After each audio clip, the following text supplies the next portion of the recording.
Il faut libérer le détroit d'Ormuz. Par exemple, qui c'est qui le bouche? Qui bouche le détroit d'Ormuz? L'armée américaine. Les Iraniens, ils sont chez eux. C'est leurs eaux territoriales.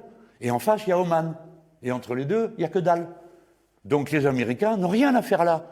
Si vous ne les faites pas partir, si vous leur fournissez les pièces de rechange, si vous leur permettez de survoler vos territoires, si vous les permettez d'augmenter le prix de l'essence par leurs actes inconsidérés, eh bien vous êtes dans leurs mains. Et c'est ce qui se passe. Et personne n'a résisté. Moi, je pourrais dire, ah, si vous le prenez comme ça, si vous n'arrêtez pas immédiatement la guerre, moi, je rouvre les approvisionnements de gaz et de pétrole depuis la Russie. Parce qu'il y en a marre, soit nous qui payons l'addition, de toutes vos trouvailles. À chaque fois, c'est pour les Européens. Aujourd'hui, nous achetons 47% de notre gaz et pétrole, on l'achète aux Américains. C'est bon à la fin. Hein. Mais qu'est-ce qui ferait qu'aujourd'hui, Donald Trump vous écouterait plus qu'un Emmanuel Macron aujourd'hui? Que ça lui coûterait horriblement cher de ne pas le faire.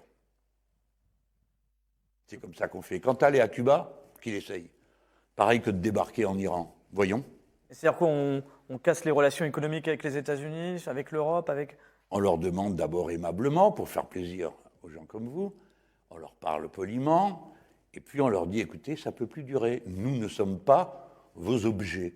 Vous venez de déclencher une crise mondiale et vous êtes tellement bête qu'elle va au-delà de ce que vous aviez prévu. Parce qu'au départ, ce qu'avait prévu Trump, il n'est pas allé faire la guerre à l'Iran comme ça. Il est allé faire la guerre à l'Iran parce qu'il pensait que ça irait vite et qu'en bloquant le détroit d'Ormuz, il couperait le pétrole qui va en Chine. Voilà son plan. Mais vous ne voyez pas que c'est lui qui est dans la mouise? Et vous savez pourquoi il est dans la mouise? Parce qu'il a perdu la partie, monsieur. Parce que l'économie des États-Unis d'Amérique, leur position dans le monde repose sur un truc, le dollar. Aussi longtemps que tout le pétrole et les matières premières se vendent en dollars, comme c'était l'accord passé en 1945 par les Américains avec les Saoudiens, tout pétrole qui se vend ou toute matière première se paye en dollars. C'est donc comme si c'était les Américains qui avaient produit tout ça.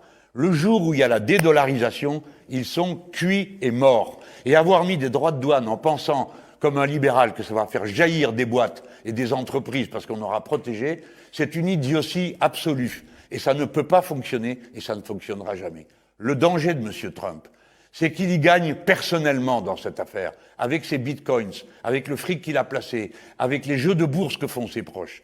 Ces gens se nourrissent individuellement du chaos qu'ils provoquent. Là est le plus grand danger. Nous n'avons plus affaire à des gens qui prennent des décisions politiques du point de vue de l'idée qu'ils se font de l'intérêt de leur pays, mais de leur intérêt personnel.